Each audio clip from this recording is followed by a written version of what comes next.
Welcome everyone to your Circle of Influence. We are super excited to have you with us today. I'm your co-host, Amy Walker, and I'm here with the amazing, fantastic, always gorgeous and brilliant Dr. Monica Ogando. And I love that your hat says, I am a genius. Is that what that says hanging up in the corner? It does, yes. I got it from Reverend Dr. Mary Tompkin many, many years ago, and she had a Adventures in Faith it's promotion. You can tell I'm a marketer, right? At church. Fundraiser. And it was about being a critical thinker. It was about being a putting your thinking cap on is what she used to call it. So every time that I have a coaching session with someone, I'm like, hold on, let me put my thinking cap on. I love that. Well, it plays in so well to what we're talking about today, which is that you have to up-level your thinking before you up-level your business strategy, because the way that I look at it is it's like your thinking is your operating systems. Yeah. And if you try to up-level your strategy and you're like on, Windows 1, 98, right. Right. something real old. Yes. Or what was Safari used to always be like named after animals, right? Like it was like Safari Lion or something. So the old operating systems, the new strategies that you're trying to use are really going to come crashing down. And yet when you up level your thinking first, you kind of move yourself into the new strategies because you're thinking on a higher level. So I thought today would be fun to kind of share some experiences that we've both had in this space, and then maybe some of our best tips for up leveling thinking first, but then actually having it turn into something. Because I have seen, I know you've probably seen this too, Right. where people are like, I'm working on my mindset. And you're like, you've been doing that for 10 years. Exactly. Where's the results at the end of that mindset work? So it does have to be a balance. Yes. For sure. Yes. Right. So I always start with mindset, as you know, because we've done work with each other and for each other. So we start with mindset because one of the universal laws, one of the universal principles in just spiritual law in general is all is mind and the universe is mental. So we start with our thinking for that reason, because that is the genesis of how we manifest, how we create results. And the first thing that I tell people is always audit your assumptions. Check yourself before you wreck yourself. Because she's available for parties, everybody. She is super fun. My musical Tourette's is on fleek today. Check yourself before you wreck yourself. Audit your assumptions, because typically where you have a limiting belief is an assumption you've made that has gone unchecked. Right? So for example, when you say something to yourself like, oh, I'm so overwhelmed, like I can't get all this work done. Yeah. Well, did you assume it all had to be done today? Did you assume it all had to be done by you? Did you assume that everything had to be done at the expense of family or eating or biological needs? You know what I mean? Like your assumptions would have you generate a thought that would then generate a feeling that would then generate your experience, because the thought and the feeling plus generate an action, and that generates experience. And so I always start there, because when you can check your assumptions and update them, correct them, then you will immediately transmute whatever that feeling is that's coming up, right? The feeling of dread or the feeling of fear, the feeling of anger, frustration, whatever that case may be. When you're like, oh yeah, I did make up that I had to do it by a certain time and I don't have to. Okay, stand down, right? And you can regulate your own nervous system in that sense. We'll just edit that cough out. I love what you're saying here, because there was a point in I remember this day, and this day was a turning point for me where I was like, oh, I need to do something different. My assistant, who was at the time managing my schedule and sending all of my reminders for client meetings, she sent me a message in the morning and she was like, good luck today. I wish I could mail you some Depends because you don't even have a bathroom break.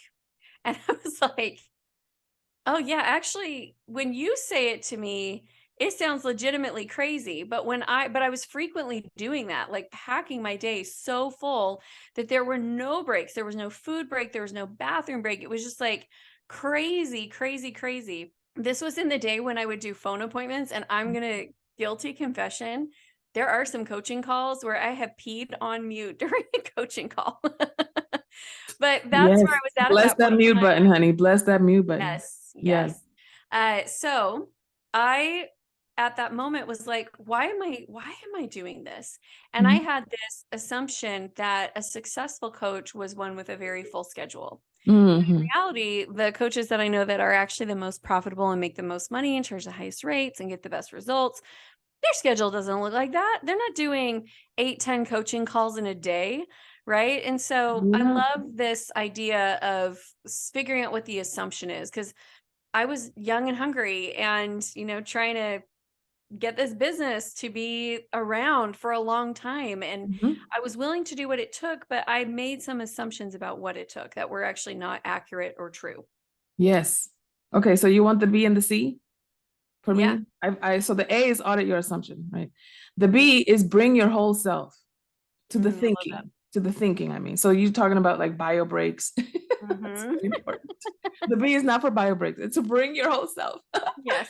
But bring your whole self means all the other domains of your life that are important to you.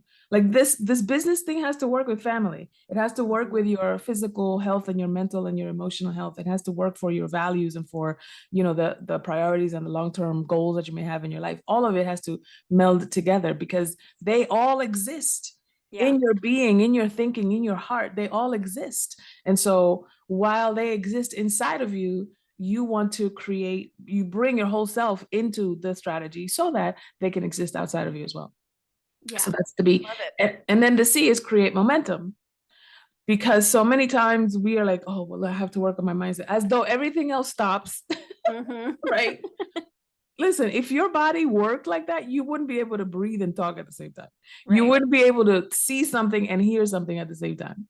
And so you want to create momentum by, for example, if you ever do have that experience of feeling stuck or feeling overwhelmed or feeling like you don't know what to do next, do the next best obvious thing. Mhm. The next best obvious thing, whatever that may be. It may not even be related to your thing. Yeah. So, to give you an example, a few months ago, I had to organize some paperwork for my accountants, paying taxes and stuff like that. And some of that stuff was disorganized. Some of it had to be cut up. It's just I don't do it all the time. I do it every quarter or whatever. Mhm. So it had kind of caught up with me. And I was like, dang, I don't even know where to begin to start organizing these papers. And I was like, well, the first thing that I need to see is cash flow. So let me just organize the bank statements first, the checking account, savings account, investment accounts, da, da, da. Let me just organize that. And it's a quarter, Monica. That's 3 months. Relax. Right. Right. So because the other months had already been organized, so I just really had to worry about the latest three. Okay, start with the bank statements. But then when I started organizing the bank statements, that opened up, oh, you also have to do this real estate thing, and you also have to do this other thing, and this other Mhm. transaction, or this other organization, blah blah blah. And then those things opened up, but I didn't have visibility from I'm overwhelmed, I don't know where to start. And Yeah. so when I started with the bank statements, all of that other stuff opened up. And that's what I'm asking you to do, is that you do the next best obvious step. And then something else will open. It's just like when you go out on a ride.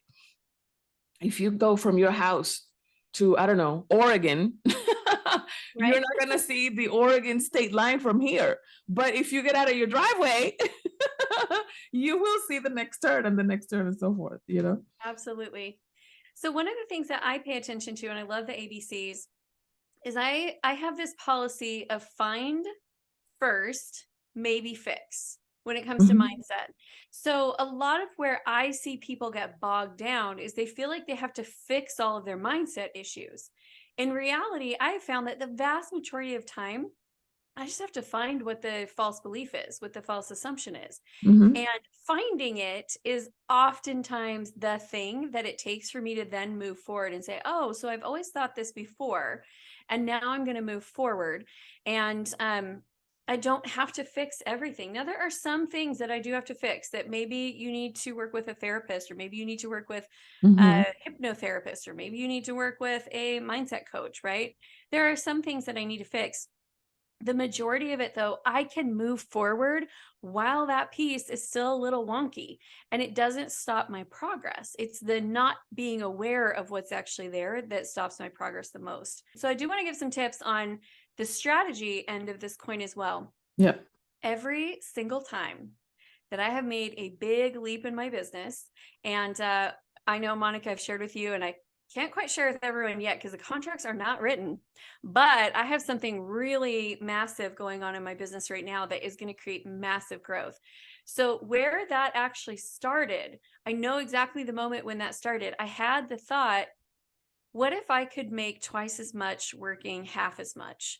And because I thought that thought, and that stretched the capacity for my brain to, at first, my brain was like, I don't even know how we would do that. I don't know what that would look like. Mm-hmm. And then it was like things started to move, like you mentioned, that one next thing until it starts to like knock all the things over. If you guys have ever read the book, The One Thing, it Mm-hmm. talks about how you could knock over Stonehenge by starting with a domino. Yeah, right. Yeah, you just, one thing knocks over the next, and then the momentum builds and builds and builds until you can just massively create change. And so sometimes it's that strategy is going to come in layers. And while I like to see the end of where I'm going, I can't strategize for that because it's too far in advance of where I am. So the strategies and the systems that I would be building wouldn't actually work. And this is again where I see people start to get messed up or off track, is that they have the big vision of where they're going, and it feels like anything less than that feels like a waste of time. Because especially for people who are like high visual creators, or Mhm. they're high spiritual creators, it feels like anything short of the big ultimate goal is just, I'm not really interested in that. And I remember when I was a new entrepreneur that I would visualize my goals, and I would get so much like dopamine injection doing the visualization that I didn't even feel like I needed to have it. So it's like, I already got the win. I already got the reward. I saw it in my brain. I Yeah. already, drove the car, went on the trip, all those things. So I'm good. I don't really need to work for it. And that's not how strategy works. You've got to have that beginning of the mindset, and then you look forward to like 2 steps beyond you, and you strategize and you create structure for there, and then you strategize another, maybe 5 steps beyond you. That time in the beginning, it's like your steps are it takes you longer to get from one step to the next. Mm-hmm. And then as you get farther along in your business, maybe you're strategizing and working towards 100 steps beyond, but it has to start somewhere, and you cannot strategize for the end at the beginning. It just doesn't work that way. Yep. Yes. And this brings us back to the audit your assumption piece, because the reason you want to strategize all the way to the end is because you're operating under the assumption that you need to know what's ahead so that you can plan for it and prepare for it, because you wouldn't know what to do unless you had some advance notice. That is also a faulty assumption. Almost everything that you have ever done has had some level of, this is unfamiliar, I've never done this before, but we're going to figure it out. Right. So if you operate from the assumption of whatever comes to me, I can handle it, then you wouldn't need to know 300 steps ahead. Yeah.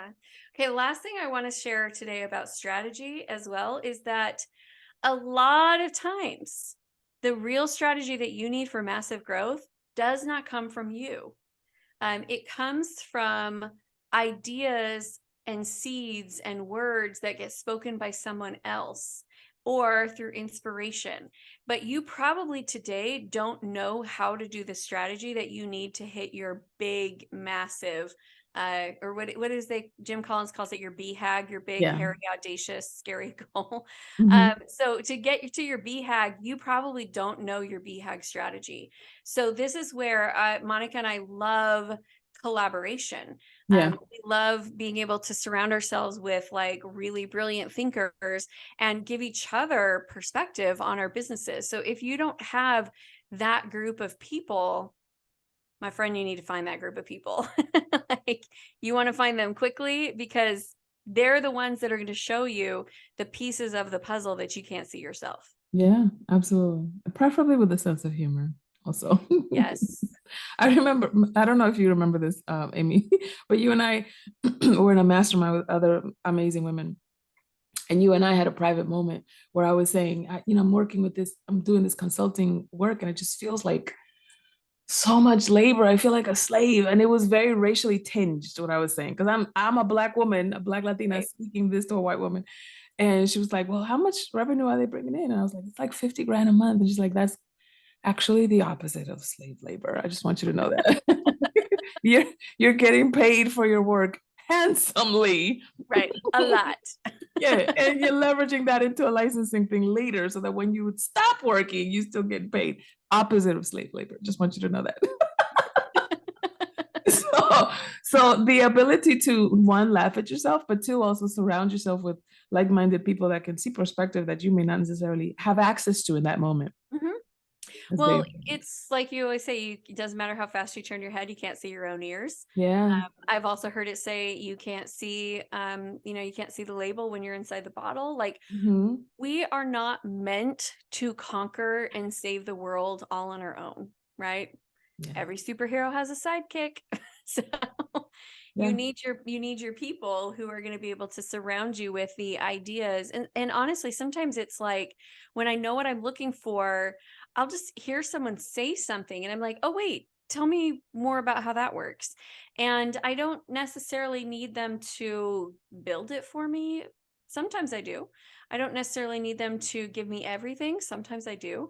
But I need to be in the space of new ideas and new thinking that are bigger than what I can currently see. Mhm. Because my purview is what I've already created.